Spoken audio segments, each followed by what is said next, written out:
Tatlong Pinoy arestado ng Bureau of Immigration. Tatlong foreigner na nagpapanggap na mga Pilipino ang inaresto ng Bureau of Immigration sa Zamboanga del Sur. Ayon kay BI spokesperson Melvin Mabulak, itong dayuhan na 'to na nagkukunyaring Pilipino ay nadakip ng Bureau of Immigration kasama ng Philippine Army nang inspeksyonin nila yung isang charcoal plant doon sa Zamboanga. Nagpakita ng ID itong, foreigner na 'to na nagsasabing siya ay Pilipino. Pero nung ginawan ng berbikasyon ng BI, hindi magkatugma yung ID niya sa kanyang pagkakakilanlan.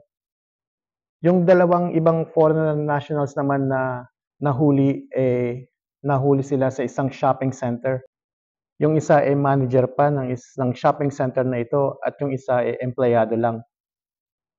Nung ginawan naman sila ng berbikasyon ng BI, napag-alamang yung dalawang 'to, parehas Chinese nationals.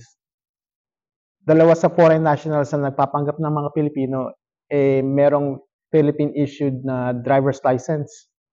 At dun sa driver's license nakasaad na Pilipino sila. Nakakabahala 'to dahil parang napakadaling makakuha ng, Philippine issued ID dito sa ating bansa at isa pa, puwedeng yung mga foreign nationals na 'to lalong-lalo na yung galing sa China, baka mga espiya 'tong mga 'to kaya